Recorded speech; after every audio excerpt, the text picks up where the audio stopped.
샬롬 샬롬 샬롬 샬롬.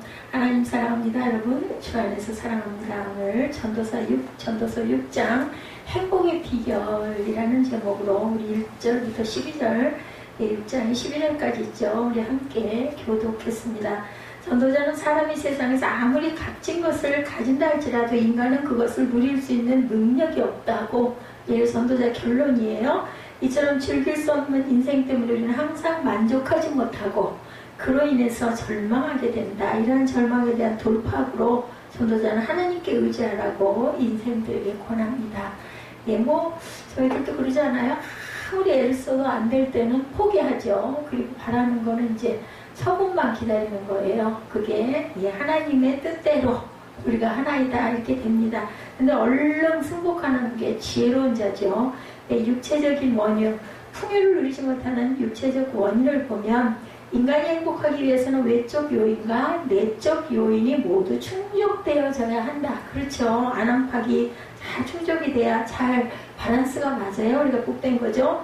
외적 요인은 뭐겠어요? 재물, 권력, 인간들을 둘러싸고 있는 그런 모든 것들, 명예, 권세, 그죠? 부여, 이런 것들. 반면에 내적 요인은 인간이 가지고 있는 육체적 성향이나 정신적인 성향을 얘기를 하고 있는데, 그런데 이들 중에 어느 한 가지라도 부족하면 인생은 만족함을 얻지 못한다. 그러나 대부분의 인간들은 내적인 요인을 무시하고 외적 요인에 굉장히 급급하죠. 채우기에 눈에 보이니까 명예, 권력, 부자, 부유한 거, 그죠? 이런 것들을 통해서 인생의 허물을 극복하려고 애를 쓰는데, 인생의 행복은 두 가지 요인의 균형 있는 발전으로 얻어진다는 거. 그렇죠. 우리가 재물이 많고 권세가 있고 그죠? 명예가 있고 높다 하더라도 내적으로 우리가 허무함을 느끼면 가정적으로 행복하지, 아무리 많은 걸 가지고 명예가 있고 해도 행복하지 못한, 부부가 행복하지가 못하면 그 가정은 파괴를 이룰 수밖에 없고, 그러면은 복될 수가 없죠. 인생의 행복은 이 두 가지 균형이 잘 조화를 이루어야 한다. 따라서 우리는 내적 요인 중에 하나로 꼽힐 수 있는 건강이 가장 소중하죠. 모든 것을 다 잃는다 그러죠. 건강이 없으면 우리가 모든 거 아무리 많은 걸 갖고 있으면 뭐하냐. 무슨 그죠. 손재수가 있어가지고 날아가고 재물이 없어지고 도둑을 맞고 한다 하더라도 일부분을 잃어버리는 거지만, 건강이 없어져서 우리가 끝나는 인생이 돼버리면 가진 것 아무 소용이 없습니다. 사람들이 재물을 얻기 위해서 지나친 욕심을 부리다가 건강을 잃어버려요. 너무 혹사를, 우리 선진들이 그랬죠. 집 한 칸 장만해야 돼. 그때까지는 허리띠를 졸라매자 그러고는 매집 장만하려고 애를 쓰는데, 이제 할머니 할아버지가 돼가지고는 재밌게 관광을 좀 하자. 힘이 있어야 관광을 하죠. 그죠? 맛있는 게 있어도, 진성찬 있어도 먹을 힘이 있어야 열심히 맛있게 먹지 않겠느냐는 거죠. 그래서 건강을 잃어버리면 아무리 많은 재물을 모을지라도 그것을 누리지 못하고 병으로 고생하다가 돌아가면은 정말 헛된 인생이, 너무 본문에도 보니까 열심히 벌어도 결국은 그걸 쓰는 것은 본인이 쓰지 못하고 가는 일이 너무나 많다라고 말씀합니다. 유욕에 대한 것이 로마서 7장 23절에 내 지체 속에서 다른 한 법이 내 마음의 법과 싸워 내 지체 속에 있는 죄의 법으로 나를 사로잡는 것을 보는도다, 이렇게 얘기합니다. 항상 싸워요. 내 안에서는 성령의 법과 내 마음의 육신의 법이, 왜 우리가 타고나기를 원죄를 지고 타고났기 때문에 그렇습니다. 우리 스스로도 압니다. 선한 마음과 그렇지 못한 마음이 늘 갈등을 하죠. 악을 산출하는 육체라고 갈라디아서 5장 19절에서 21절에 말씀합니다. 육체의 일은 분명하니 음행과 더러운 것과 호색과 우상숭배와 주술과 원수 맺는 것과 분쟁과 시기와 분냄과 당짓는 것과 분열함과 이단과 투기와 굉장히 많아요. 그죠? 육체의 그 소욕들이 술 취함과 방탕함과 그와 같은 것들이라. 전에 너에게 경계한 것 같이 경계하는 이런 일을 하는 자들은 하나님의 나라를 유혹으로 받지 못한다. 그렇습니다. 정신적인 원인도 있죠. 사람은 흙으로 만들어진 피조물이지만 인격을 가졌어요. 누가? 하나님께서 인격체이시기 때문에 우리도 하나님의 자녀이기 때문에 인격을 가졌습니다. 바른 인격을 소유하지 못하고 사람은 많은 재물이나 권력이 도리어 우리에게 해가 될 경우가 너무나 많다. 많은 재물을 가지고 그것을 제대로 사용하지 못하는 사람은 다른 이들에게 치탄을 받게 되죠. 그리고 권세를 가진 자가 바른 인격을 소유하지 못하면 그 힘으로 다른 사람을 억압하기 때문에 또한 다른 사람들이 해를 끼치고 원망을 받게 되고 적대시함을 받게 됩니다. 그러므로 비인격자들은 많은 것을 얻으면 얻을수록 그것을 누리지 못하고 오히려 해를 받는 수가 많다. 하나님의 형상대로 우리는 지음을 받았기 때문에 그저 우리가 인격체입니다. 창세기 1장 17절에 하나님 자기 형상 곧 하나님의 형상대로 사람을 창조하시되 남자와 여자를 창조하셨다. 또한 흙으로 빚어졌죠. 창세기 2장 7절에 야훼 하나님의 땅에 흙으로 사람을 지으시고 무엇을 생기를 그 코에 불어넣으시니 사람이 영이 됐다 그랬어요. 무슨 영? 살아있는 생명이 되었다. 이렇게 증거합니다. 도덕적인 원인이 있습니다. 행복의 외적 요인을 골고루 갖추고 건강과 인격을 가지고 있을지라도 경건한 삶을 살지 못하는 사람은 절대로 인생의 기쁨을 누리지 못한다고 합니다. 죄로 인한 불안을 해결하지 못하고 하나님과 단절된 사람은 인생의 참된 가치를 누리지 못하고 있다. 항상 불안하겠죠. 우리 죄 지으면 얼마나 뭐 조그만한 실수만 하고 나서도 그걸 감추고 있을 때 마음이 얼마나 불안해요. 그러니 나라의 법을 어기면 어떨까. 그죠? 경건한 삶을 살지 못하는 이들이 세상적인 관점에서 기쁨을 누린다고 할 수 있을지는 모르지만 그것은 잠시뿐이고 영원한 안식을 누리지 못한다. 영적인 존재다. 우리는 욥기 32장 8절입니다. 그러나 사람의 속에는 뭐가 있고 영이 있고 전능자의 숨결이 사람에게 깨달음을 주신다라고 이렇게 증거합니다. 영혼이 깨끗하다. 잠언 20장 27절에 사람의 영혼은 야훼의 등불이라. 사람의 깊은 속을 누가 하나님께서 살피신다. 그래서 주님이 내 안에 내주하시면 우리가 항상 마음의 가책을 항상 받게 되어 있어요. 그죠? 그래서 양심의 가책을 받는다고 얘기합니다. 인생이 헛된 이유는 육체가 헛되기 때문이라고 합니다. 인간은 삶의 허물을 극복해보려고 여러 가지를 추구하지만 그러나 인생들은 그 방법을 바로 찾지 못하고 그릇된 방법을 우리가 쫓아갈 때가 많은데 이러한 그릇된 방법 중에 하나가 바로 육체의 탐닉이다. 이렇게 얘기합니다. 왜냐하면 인간은 어떤 습관이든지 그것에 적응합니다. 어떤 습관일수록 편한 습관일수록 그죠? 아무리 맛 좋은 음식을 할지라도 인간의 혀는 그 맛에 적응한 후에는 처음에 맛본 미각의 희열을 못 느껴요. 저는 그거를 그 먹고 싶었던 음식 먹을 때 제일 첫 번째 먹을 때가 제일 맛있고 그걸 많이 먹다 보면 아무런 느낌이 없더라고요. 특히 고기도 마찬가지고. 그래서 역시 조금만 먹는 게 좋은데 우리는 어때? 배가 찰 때까지 먹으려고 그러죠. 맛있는 것은. 육체의 욕구는 어느 정도 충족되면 식별력이 떨어지게 되어서 그것들을 즐길 수 있는 능력이 분명하게 둔화됩니다. 썩어질 것을 우리는 거둔다고 갈라디아서 6장 8절에 증거하십니다. 자기 육체를 위하여 심는 자는 육체로부터 썩어질 것을 거두고 성령을 위하여 심는 자는 성령으로부터 무엇을? 영생을 거두리라. 정욕에 몰두한다. 로마서 13장 14절이죠. 오직 주 예수 그리스도를 못 입고 옷 입고 정욕을 위하여 육신의 일을 도모하지 말라고 말씀합니다. 지혜가 헛되다. 산꼭대기에 올라가 있는 사람은 산 아래에 있는 사람보다 더 높은 곳에 있음이 분명한데 그러나 저 높은 하늘에 있는 별을 따지 못하기는 두 사람 모두 다 똑같다. 산 아래에서는 산꼭대기에서는 그러니 지혜가 있다 한들 그죠? 하늘 아래 왜 왜 나왔겠어요? 하나님을 절대로 우리가 따라갈 수가 없는 거죠. 인간은 자신의 지력을 향상시키려고 애를 쓰지만 인간의 지혜는 우둔한 자보다 조금 나을 뿐이지 그 지혜가 행복을 주지는 못한다. 뭐 영원한 지혜, 그 지혜 있어봐야 아무 소용이 없다. 지혜자나 우둔한 자 모두 인생의 허물을 극복하기에는 무력한 존재들이라는 거죠. 더러워질 수 있는 지혜라고 에스겔 28장 17절에 말씀합니다. 내가 아름다움으로 마음이 교만하였으며 내가 영화로움으로 내 지혜를 더럽혔음이며 내가 너를 땅에 던져 왕들 앞에 두고 그들의 구경거리가 되게 하였도다 라고 이렇게 증가합니다.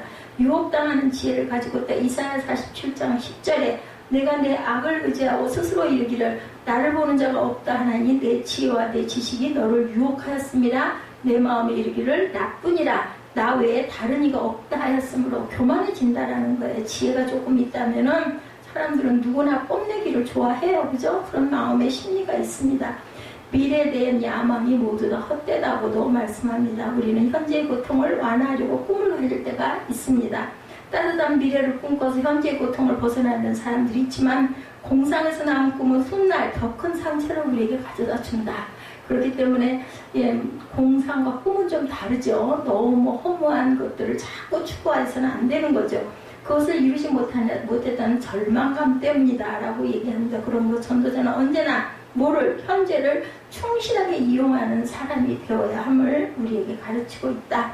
성도는 미래로 바꾸려는 어리석음을 절대로 범해서는 안 된다. 장래의 일을 알지 못한다고 전도서 8장 7절에 사람의 장래를 알지 못하느니 장래일을 가르칠 자가 누구이냐. 아무도 없어요. 하나님 외에는 아시는 분이 없습니다. 우리가 내일 일은 아무도 모릅니다. 그리고 우리는 그렇기 때문에 예상할 수 없는 인생이라고 누가복음 12장 19절에서 20절에 증거합니다. 또 내가 내 영혼에게 이르되 영혼아 여러 해 쓸 물건을 많이 쌓아두었으니 평안히 쉬고 먹고 마시고 즐거워하지 하리라 하되 하나님은 이르시되 어리석은 자여 오늘 밤에 내 영혼을 도로 찾으리니 그러면 내 준비한 것이 누구의 것이 되겠느냐 하였으니 이렇게 말씀합니다. 그렇기 때문에 우리는 겸손해야 하는 인생이라고 말씀합니다. 하나님이 계획하신 인생이죠.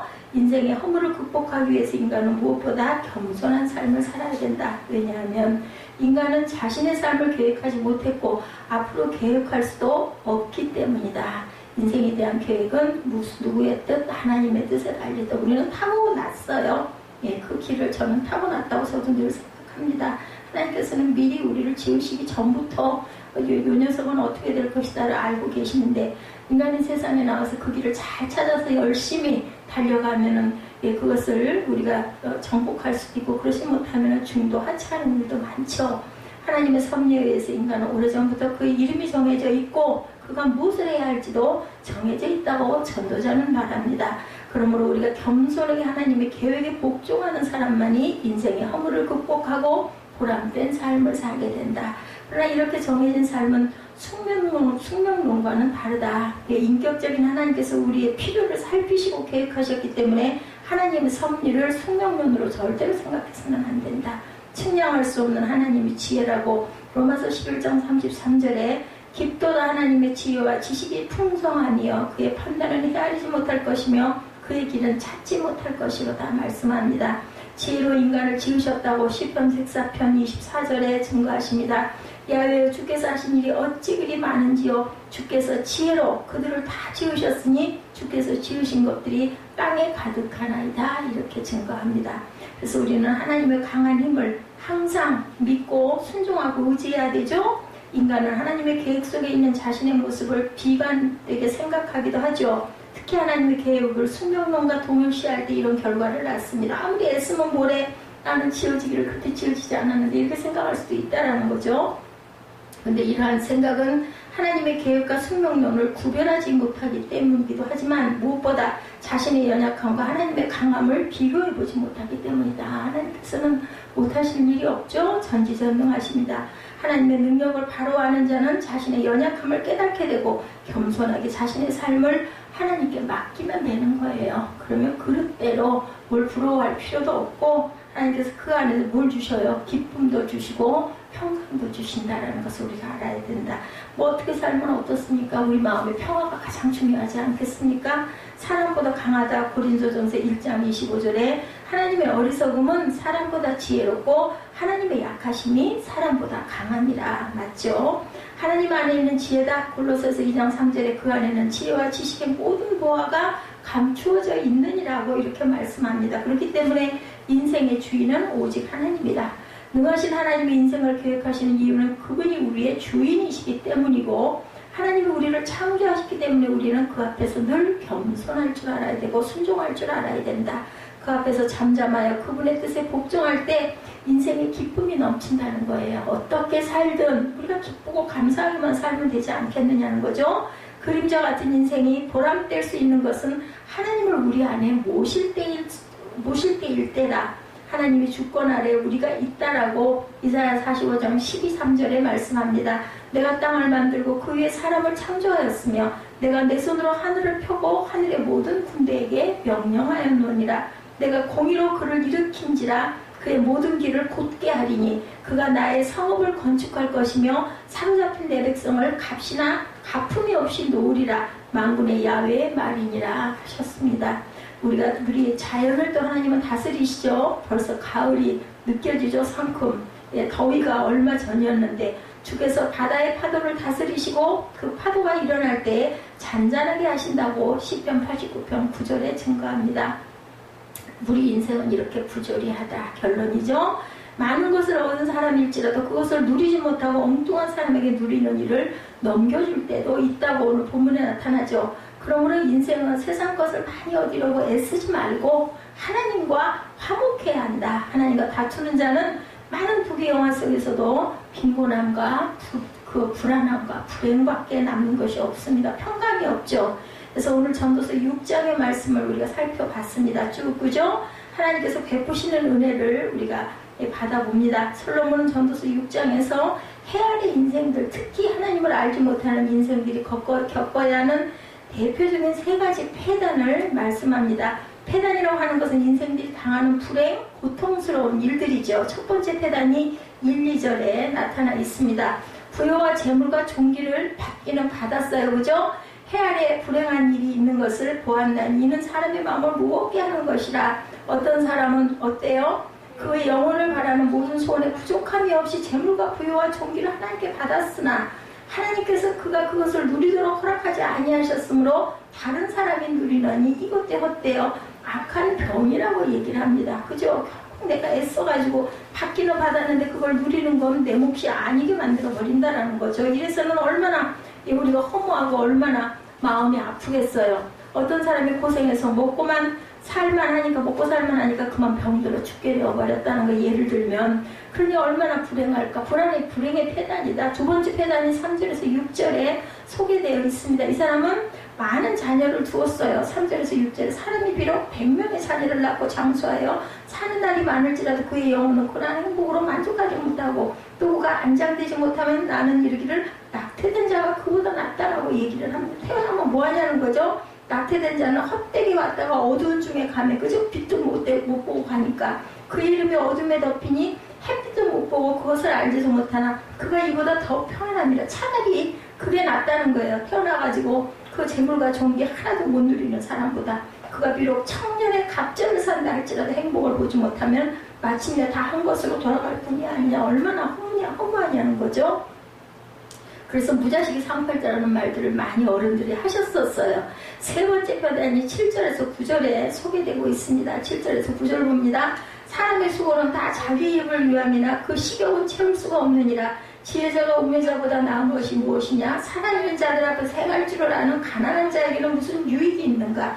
눈으로 보는 것이 마음으로 공상하는 것보다 나으나 이것도 헛되어 바람을 잡는 것이다. 눈으로 보는 것이 마음으로 공상하는 것보다는 낫지만 이것도 헛되다라는 얘기예요. 인간의 욕망은 끝이 없죠. 뛰다 보면 걷고 싶고, 걸으면 뭐 하고 싶어요? 걸으면 서고 싶어요. 그죠?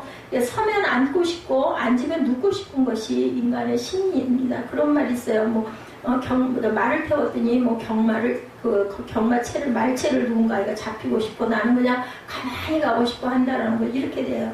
뛰면 걷고 걸으면 서고 서면 앉고 싶고 그리고 편하고 싶어 한다는 거 이것이 인간의 심리인데 이 한없는 욕구를 무슨 수로 충족시킬 수가 있겠느냐. 그러면 왜 헤아리 인생들이 이와 같은 폐단을 당하면서 살아야 하는지 솔로몬은 보면 결론이죠. 10절에서 12절에 그것을 밝히고 있습니다. 한마디로 말해서 인생의 무지와 무능 때문이라고 말씀하죠. 10절에서 12절 봅니다. 이미 있는 것은 무엇이든지 오래전부터 그의 이름이 이미 불림바 되었으며 사람이 무엇인지도 이미 안바 되었나니 자기보다 강한 자와는 능히 다툴 수가 없느니라. 헛된 것을 더하게 하는 많은 일들이 있나니 그것들이 사람에게 무슨 유익이 있으랴. 헛된 생명의 모든 날을 그림자같이 보내는 일평생에 사람에게 무엇이 낙인지를 누가 알며 그 후에 헤아리에서 무슨 일이 있는 것을 누가 능히 그에게 고하리요. 이렇게 얘기합니다. 한마디로 말해서 인생의 무지와 무능 때문이다.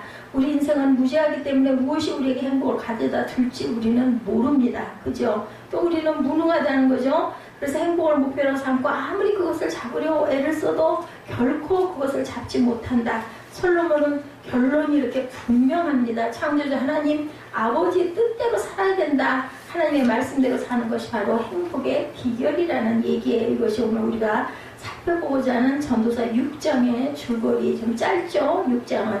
이제 한 절씩 본문의 말씀을 읽어가면서 구체적인 의미를 살펴봅니다. 인생의 첫 번째 폐단, 아까 우리 대충 봤지만 1절 말씀에 내가 해 아래서 한 가지 폐단이 있는 것을 보았는 이는 사람에게 중요한 것이라. 솔로몬이 본 첫 번째 폐단은 해 아래 인생들에게 중요한 것이라고 얘기합니다. 그만큼 많은 사람들이 이 폐단을 겪으면서 이 불행을 당하면서 살아가고 있다. 폐단의 구체적인 내용은 바로 2절이죠. 어떤 사람은 그 심령의 모든 소원에 부족함이 없어 재물과 부유와 존귀를 하나님께 받았으나 얼마나 놀라 엄청난 복을 받았어요. 그죠? 이만만 해도 대단할 것 같아요. 제가 생각할 때는 재물과 부유와 존귀, 남들에게 존경도 받았어요. 가진 것도 많아요. 그래서 부해요. 예, 놀랍죠? 재물과 부유와 존귀 넉넉하게 받았습니다. 마음에 더 이상 부러운 것이 없다고 했어요. 여기까지는 좋았는데 도대체 무엇이 폐단이냐? 문제가 그 다음에 나오죠. 능히 누리게 하심을 얻지 못하면 못 누렸다는 받기는 받았는데 불행의 원인은 바로 여기 있다. 아무리 재물과 부유와 존귀를 이미 받았다 해도 그것을 누리려면 뭐 해야 돼요?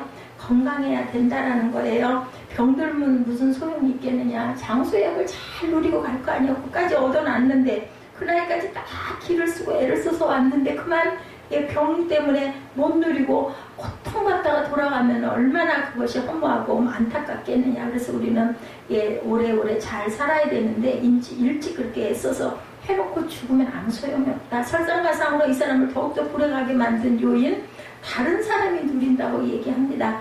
나와는 전혀 관계없는 엉뚱한 사람, 뭐 내 자녀도 아니고 심지어는 알지 못하는 제3자가 그걸 누리게 되었다. 이것도 헛되어 악한 병이다. 이렇게 얘기를 합니다.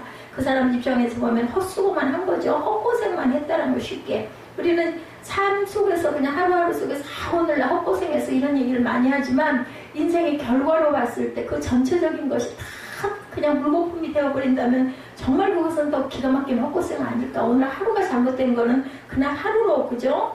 넘어갈 수가 있지만 그것이 하나의 우리의 경험이 돼가지고 다음부터는 내가 이런 일을 하지 말아야지. 이렇게 되면 차라리 그 하루가 나중에 지혜로운 날들이 될 수가 있기 때문에 오히려 고난을 유익하게 생각해야 할 수도 있는 건데 그게 아니라 그걸 못 깨달고 결국 죽을 때까지 애를 써서 다 모아서 만들어 놓고는 결국은 내 것은 하나도 안 되고 내 자녀도 아니고 남이 그냥 그걸 누리게 된다면 병으로 재산을 다 탕진한다든지 그죠? 아니면 재물 뭐 이런 걸 많이 했어도 어떤 죄에 걸려가지고 그냥 그 모든 걸 다 뺏겨버리게 된다면 얼마나 헛되겠느냐. 이것이 정말 악한 병이라고까지 표현을 합니다. 솔로몬의 부친이었던 다윗 왕 때 실제로 이런 일이 있죠. 다윗이 사울 임금에게 쫓겨다닐 때 일입니다. 그때 다윗은 자기를 따르는 무리들과 함께 광야에 거하고 있었어요.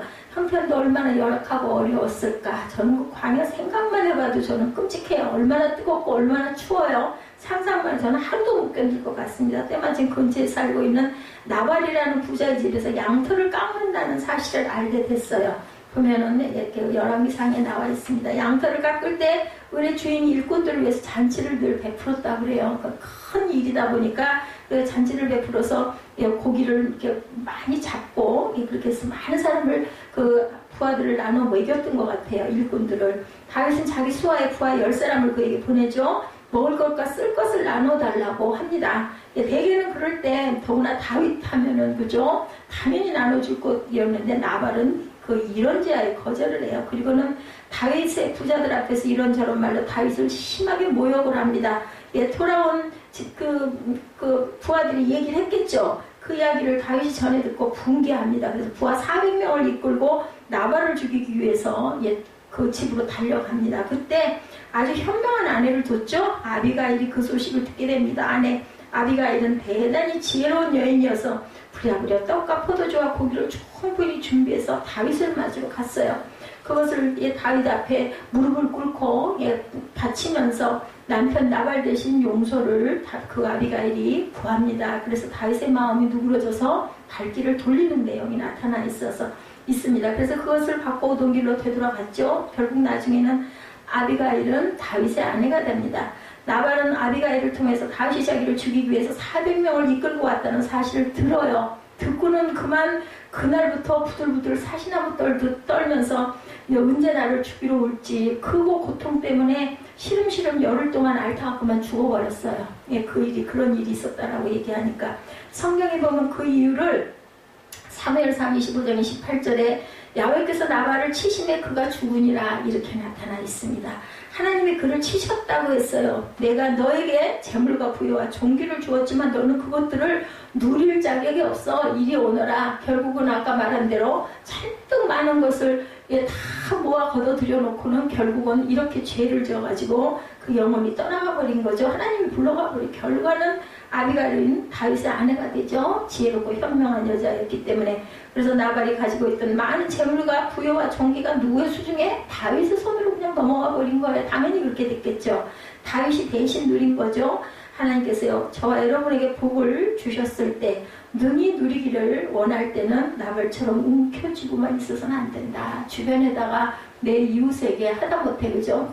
크게 무슨 어디로 대단하게 선교를 하고 뭐 그렇게는 못하더라도 가장 가까운 이웃에게 나눌 줄 아는 마음을 가졌을 때 하나님께서 우리에게 마음의 평강의 복만 주셔도 얼마나 그걸 뭐 돈으로 환산할 수가 없죠. 하나님께서 저와 여러분에게 주신 복을 마음껏 누리시는 그런 복이 임하시기 바랍니다. 저와 여러분에게 재물과 부여와 종기를 주시기를 하나님은 바라시죠. 그리고 아울러 그것을 누릴 수 있는 복도 주십니다. 근데 그것을 나만 누리는 게 아니라 잘 나눠 쓰라는 말씀이죠. 저는 늘 생각합니다. 우리나라가 이렇게 경제 대국이 된 것은 분명히 하나님의 뜻이 잘 나누고, 북한이 저렇게 그저 고통받고 이렇게 남북이 나뉘는 부분도 벌써 만세 전에 하나님은 알고 계시지 않았을까? 그래서 남한을 이렇게 부유하게 해주신 것은 북한을 돌보라고, 하나 되라고 말씀을 하시고 그 때가 지금은 가까웠다라는 그런 생각을 합니다. 예, 이런 그 재물과 부여와 존귀의 축복을 우리 함께 누려야 되겠죠. 나만 먹는 게 아니라. 인생의 두 번째 패단이 아까 3절에서 6절이죠. 3절 말씀에 사람이 비록 100자녀를 낳고 장수하여 사는 날이 많을지라도, 이 사람은 2절에 언급된 사람이 받지 못한 복을 다 받았어요. 100자녀를 두었죠. 얼마나 번성했습니까? 예, 자녀의 복 누가 그랬어요? 야곱이 그랬죠. 70명이 가는데 그만 돌아올 때는 수백만이 돼서 돌아오지 않습니까? 그만큼 건강한 거예요. 장수의 복도 받았어요. 무엇이 문제였어요? 심령이 나기 좋하지 못했다. 마음이 기쁘지는 못했다라는 거예요. 아무리 오래 산들 마음속에 평안이 없으면 아무 소용이 없다는 거죠. 그것은 행복이 아니라 뭐예요? 불행이죠. 그런 얘기 있죠. 계속 아프기만 하고 절대로 죽지 않는다면 어떻게 하는가, 그런 얘기가 있어요. 얼마나 고통스럽겠냐는 거죠. 죽지는 않아. 절대로. 그게 어디예요? 지옥이죠. 바로 계속해서 아프기만 하고 절대 죽지 않으면 얼마나 그게 고통스럽겠느냐는 거죠. 그 몸이 매장되지 못하면이라고 얘기합니다. 자녀에게서도 공경을 받고 효도를 받아야 하는데 그 몸 하나 제대로 거두어 장세 지내줄 자녀가 만약에 없다면 어떻다고요? 태어나지 말았던 게 차라리 낫다라고 얘기를, 아무 소용이 없다는 거죠. 솔로몬 그 사람에 대해서 평가합니다. 3절 마지막 부분이죠. 이르기를 낙태된 자가 저보다 낫다. 차라리 태어나지 말았던 게 낫다는 거예요. 자녀들이 부모 하나, 그 눕힐 자리 하나를 마련해 주지 못하는 불효한 자녀들만 뒀다면은 낙태된 자가 저보다 낫다 하느니, 예, 낙태된 자보다 더 불행하다라는 거죠. 낙태된 자가 얼마나 불행해요. 솔로몬은 4, 5절에 낙태된 자의 불행을 5가지로 묘사합니다. 첫째는 4절 말씀해 보니 낙태된 자는 헛되이 왔다라고 합니다. 낙태된 자가 이 세상에 와서 한 일은 없죠. 무엇을 소유해 보지도 못했죠. 당연하죠. 무엇을 누려보았겠어요? 헛되이 왔을 수밖에. 왔다 그냥 간 거죠. 엄마 뱃속에 몇 달 있었어도 어쨌든 생명으로 몇 달은 산 거 아니에요? 이게 깜깜하죠. 그죠? 두 번째, 어두운 중에 갔다라고 얘기한, 빛을 못 본 겁니다. 어머니 뱃속에 있다 그대로 어두운 땅속에 묻혀버리고 말았기 때문이다. 세 번째, 그 이름이 어두움에 덮여버렸다라고 표현합니다. 사람들이 그의 존재조차도 누가 기억을 해요. 하루에도 뭐 수백 명씩, 뭐 수천 명씩 그렇게 해서 낙태를 시킨다는데 너무너무 허무하다라는 거죠. 즉지 사람들의 기억 속에서 완전히 사라져버리고 만다. 기억해주는 사람 당연히 없죠. 네 번째 5절 말씀해 보니 햇빛을 보지도 못하고, 당연하죠. 이 세상에 태어났어야 햇빛을 볼 수가 있는데 하루를 살았어도 햇빛은 볼 텐데 하루도 못 살았다는 거죠. 5번째, 알지 못하나라고 합니다. 이 세상에 되어가는 일을 전혀 알 수가 없다는 거죠. 그럼에도 불구하고 낙태된 자가 더 나은 이유가 5절 하반부에 이가 저보다 평안합니다. 그는 돌아가기 때문에 고난을 겪지 않고 그냥 깜깜한 속에 없어져 버렸기 때문에 차라리 평안하다라고 표현을 합니다. 해 아래서 인생들이 겪어야 하는 폐단, 당해야 하는 불행을 낙태된 자는 겪을 필요가 없기 때문이다. 그러므로 낙태된 자가 차라리 낫다.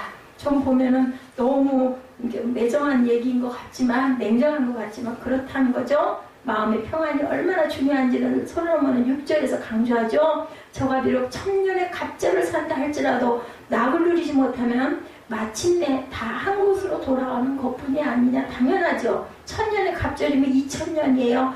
구약 성경에 보면 무두셀레가 969년 가장 많이 살았습니다. 2000년은 무두셀라가 산 것의 2배가 넘는 기간이죠. 그처럼 오래 산다 한들 낙이 없으면 지겹지 않겠어요. 2000년 동안을 만약에 산다면 지겨울 것 같습니다. 아무 소용이 없다.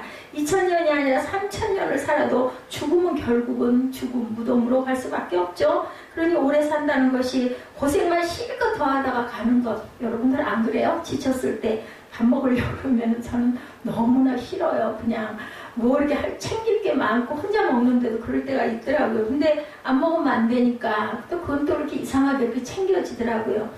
네, 젊을 때 그랬으면 얼마나 좋았을까 생각이 납니다. 네, 힘 있을 때는 더 그런 것에 대한 필요성을 못 느끼다가 몸이 약해지니까 그래도 뭘 조금은 먹어야지 때가 되면 꼭 그걸 챙기게 되는데 정말 그게 아주 번다해요. 보면은. 그러니 살 자격이나 있으려나 저는 이런 생각을 간간히 많이 합니다. 오래 산다는 것이 고생만 실컷 하다가 가는 것, 그렇게 돼서는 안 된다. 왜? 낙이 없으면 그렇지 않겠어요? 지겨우니까 죄만 더 많이 짓다 가는 셈이 되는데 하나님 앞에 서서 받을 형벌만 더 쌓는 결과가 될 수밖에 없다. 하나님이 여러분에게 건강의 복을 주시기를 원하죠. 장수의 복도 주시기를 원합니다. 그러나 무엇보다도 그것에 더해서 평강의 복을 주시기를 원하죠. 마음에 평강이 없으면 아무 소용이 없다.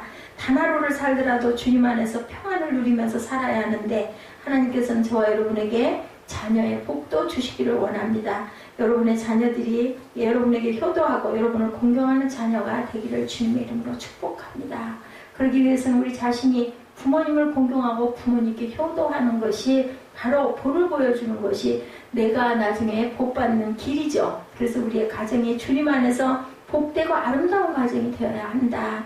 인생의 3번째 폐단이죠. 마지막 3번째 폐단이 7절에서 9절입니다. 7절 말씀을 보니 사람의 수고는 다 그 입을 위함이나 그 식욕은 차지 아니하느니라. 먹어야 살죠. 살기 위해서는 누구나 먹어야 합니다. 지혜자도 먹어야 하고 우매자도 먹어야 합니다. 그래서 뭐 그런 말 하죠. 뭐 부자도 가난한 자도 먹기는 매일 밤 세끼 먹는 건 똑같다 이렇게 얘기를 하죠. 물론 옛날 가난할 때는 세끼가 어디 있어요. 그 점심을 몰랐다고 그러죠. 점심이라고 얘기했다고 그랬죠. 가난한 사람도 먹고 누구나 먹어야 사는 게 사실인데 아무리 먹어도 식욕은 차지 않는다는 거예요. 오늘 잔뜩 먹었다고 내일부터 안 먹고 살 수는 없어요. 내일 되면 또 그치게 어우 질렸어. 그런데도 또 한 일주일 지나가고 한 열흘 지나가면 또 그 찾게 되죠. 내일이면 우리는 또 밥은 또 먹어야 됩니다. 인간의 욕구는 식욕뿐이 아니라 모두가 다 그 욕구들이 끝이 없다. 채울 수가 없다. 8절에 지혜자가 우매자보다 나은 것이 무엇이뇨 합니다. 지혜자도 먹어야 살고 우매자도 먹어야 사는 건 다를 바가 없는데 지혜자나 우매자나 아무리 수고해도 욕구를 충족시키지 못하는 것은 똑같다. 지혜자라고 해서 나을 것이 하나도 없다는 거죠. 8절 하반부에 보니 인생 앞에서 행할 줄을 아는 가난한 자는 무엇이 유익한고 이렇게 얘기합니다. 이 사람은 비록 가난하지만 인생 앞에서 행할 줄을 안다는 거예요. 그만큼 지혜롭다는 얘기입니다. 그러나 지혜자가 아무리 자기 시를 짜내고 아무리 고생하고 수고해서 원하는 것을 손에 쥔들 그것이 뭐 그리 유익하느냐. 또다시 다른 욕구가 생긴다는 거죠. 이게 해결되면 또 다른 일이 또 오죠. 계속 무슨 밀물처럼 밀려옵니다. 썰물로 보내고 나면 바로 또 밀려오죠. 결코 우리는 쉴새도 없고 만족할 틈도 없다. 9절에 좀 더 쉽게 그 이해를 시켜놨죠. 눈으로 보는 것이 심령의 공상보다는 나으나 이것도 어때요? 바람을 잡으려는 것이로다. 우리 손으로 바람 지나갈 때 잡으면 뭐 있어요? 없잖아요. 그죠? 눈으로 보는 것이 심령의 공상보다 나으나 소유해서 손에 쥐고 눈으로 보는 것이 없어서 심령으로 공상하는 것보다 낫기는 나은데 그것도 잠시다. 또 다른 욕구가 생기기 때문에 절대로 완전한 충족은 없다. 예를 들어 생각해보면 그런 얘기 있죠. 정말 부부가 저도 그런 그 단계를 겪었습니다만은 정말 그 월세방 살 때는 뭐야 저 집은 전세래 전세방 하나만 있었으면 좋겠는데 전세방 가지고 나면 그 다음에는 아주 조그만한 평수에 집 하나만 있었으면 좋겠다 이럽니다. 근데 그것도 또 13평짜리 아파트, 예, 그렇게 해서 내 것이 되고 나무다면 어떻게 해요? 아유, 이거 너무 조그맣잖아. 예, 24평짜리를 했으면 이렇게 늘 이렇게 점적하죠. 그러다가는 아유, 화장실이 하나라서 너무나 불편해. 화장실 2개짜리 아파트는 없을까? 이렇게 우리는 눈으로 보는 것이 심령의 공상보다 낫지만 이것도 끝이 없고 헛되다. 뭐 좋은 아파트 50평짜리라고 얘기를 들어보죠. 그러고 나면 또 나중에 요즘엔 또 얼마나 기가 막힌 아파트들이 많이 지어져요. 고층 아파트들도 많고 새 아파트들 또 그것을 또 바라보게 되지 않겠습니까? 이런 바람을 잡으려는 거라는 거죠. 아무리 주려해도 바람은 손에 잡히지 않는다. 인생의 욕구도 아무리 애쓰고 충족하려고 해도 차지가 않는다는 거죠. 그래서 사람은 떡으로만 사는 것이 아니죠. 하나님의 입으로 나오는 말씀으로 산다라고 말을 합니다. 떡을 삶의 목표로 그래서 삼지 말아라. 무한대로 썩어질 것을 위해서 우리가 너무 그것에 치우치지 말라는 거죠. 요한복음 4장 34절에 말씀합니다. 나의 양식은 나를 보내신 이의 뜻을 행하며 그의 일을 온전히 이루는 이것이니라 이렇게 말씀합니다. 예, 주님께서 예수님께서 나의 양식은 나를 보내신 이의 뜻을 행하며 그의 일을 온전히 이루는 것이 바로 양식이라고 말씀합니다. 하나님의 뜻을 행하는 것이 예수님의 삶의 목표였다. 예, 저와 여러분의 삶이 하나님의 뜻을 이루는 일에 헌신하시기 바랍니다. 예수님의 고백처럼 우리의 양식도 하나님의 뜻을 행하고 이루는 것이 되어야 되겠죠. 우리 마음속에 비로소 참된 그리스도의 만족이 찾아온다. 주님이 주시는 충만한 기쁨과 영원한 즐거움을 맛볼 수 있는 길이 바로 내 삶의 목표를 어디에 하나님의 영광에 두는 것이다.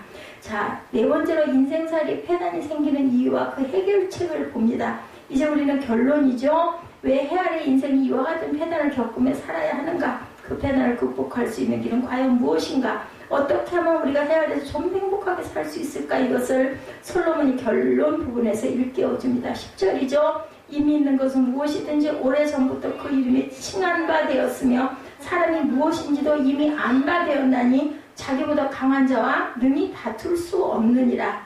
이미 있는 무엇이든지 오래전부터 그 이름이 칭한 바가 되었다. 이름이 다 정해져 있다라는 거죠. 아담이 다 정해놨죠. 이미 있는 무엇이든지 오래전부터 이름이 칭한 바 되었는데 누구에 의해서 칭한 바가 되었나? 하나님께서, 그죠? 언제부터? 오래전부터. 천지가 창조된 때부터 하나님이 천지를 창조하실 때 첫째 날에 빛을 창조하셨다고 그러죠? 그 빛을 낮이라고 하셨다고 합니다. 그리고 어둠은 밤이라고 칭하셨습니다. 그때부터 빛은 낮입니다. 어둠이 될 수가 없는 거죠. 어둠은 밤이에요. 하나님이 정하신 질서이기 때문에 누구도 바꿀 수가 없는 거다. 사람을 창조하시고 그 이름을 칭하신 것도 마찬가지입니다. 하나님께서 흙으로 사람을 빚으시고 코에 생기를 불어넣으셔서 아까 우리 봤죠? 생명이 되었다 그러죠. 만드시고 난 뒤에 사람의 이름을 아담이라고 흙으로 만들었다고. 흙에서 왔다라는 뜻이에요. 아담이라는 뜻은 그 이름의 뜻이 흙에서 왔다. 그러니까 사람은 자기의 본질이 무엇인지 절대로 잊지 말아야 된다는 거죠. 기억하면서 살아야 한다. 흙에서 왔으니까 결국은 우리는 어디로 간다? 흙으로 돌아갈 수밖에 없는 존재들이다. 그만큼 약한 존재들이다. 뭐 흙 어때요? 제가 그거 느꼈다. 우리 신학교 가가지고 다 돌덩어리들 같은 나무 흙 부스러기 같다. 위에서 툭 떨어뜨리면은 흔적도 없이 다 그냥 가루가 돼버릴 것 같은 그런 생각이 저도 들었습니다. 그래서 10절 중반부에 보면 사람이 무엇인지도 이미 안바되었다. 이렇게 나타납니다. 우리는 피조물이죠. 흙으로 만들어진 존재들이고 어찌 피조물인 우리 인간이 하나님의 뜻을 거역하면서 창조주 하나님과 다툴 수가 있겠느냐. 자기보다 강한 자와 능히 다툴 수가 없다라고 말씀합니다. 하나님은 우리를 만드신 창조주시고 우리는 피조물이 분명한데 하나님은 하늘에 계시고 우리는 땅에 있는데 감히 우리가 어찌 하나님과 다툴 수가 있겠는가. 그런데 헤아릴 인생들 가운데 어리석게도 하나님과 다투려는 사람들이 있죠. 11절에 헛된 것을 더하게 하는 많은 일이 있나니 사람에게 무엇이 유익하냐고 말씀합니다. 피조물인 인간이 하나님의 뜻을 거역해서 무슨 유익이 있겠느냐는 거죠. 예, 다 헛될 뿐이다. 하나님께서 아담과 하와에게 말씀하죠. 선악을 알게 하는 나무의 실과는 먹지 말라. 내가 먹는 날에는 정령 죽으리라.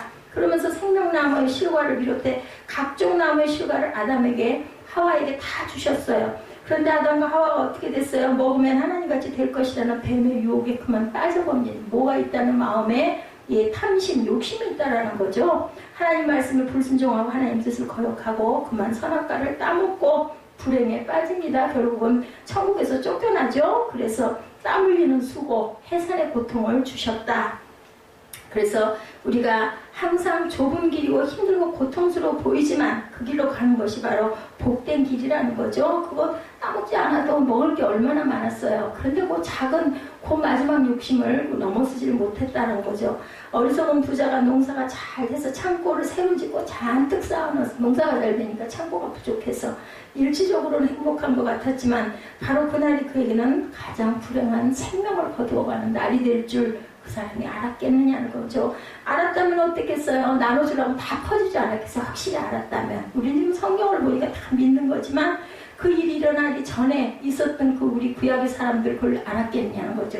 그래서 그렇게 선지자들이 외쳐도 귓가에도 듣지 않고 오히려 그 사람들을 막 잡아 죽이는 일들을 우리가 보죠. 마지막 12절을 보면 헛된 생명의 모든 날을 그림자같이 보내는 일평생에 사람에게 무엇이 낙인이 누가 알며 그 신후에 해안에서 무슨 일이 있을 것을 누가 능히 그에게 고하리요. 누가? 솔로몬은 인간의 생명은 그래서 헛되다라고 표현합니다. 일평생의 모든 날을 그림자같이 보내야 하기 때문이다. 그래서 야고보 사도가 말씀하죠. 내일 일을 너희가 알지 못하는도다. 너희 생명이 무엇이뇨? 잠깐 보이다 없어지는 뭐라고 그래요? 안개라고 얘기하죠. 덧없고 잠시 잠깐 있다가 지나버리는 생명이다. 그런 이와 같은 무지하고 무능한 우리 인생이 행복이 무엇인지를 우리가 어떻게 알겠느냐는 겁니다. 무엇이 행복을 가져다 줄지 우리 인생은 알 수 없고 오로지 하나님만 아신다. 그러니 하나님께서 말씀하신 대로 따라가는 것이 바로 행복의 비결이라는 거죠.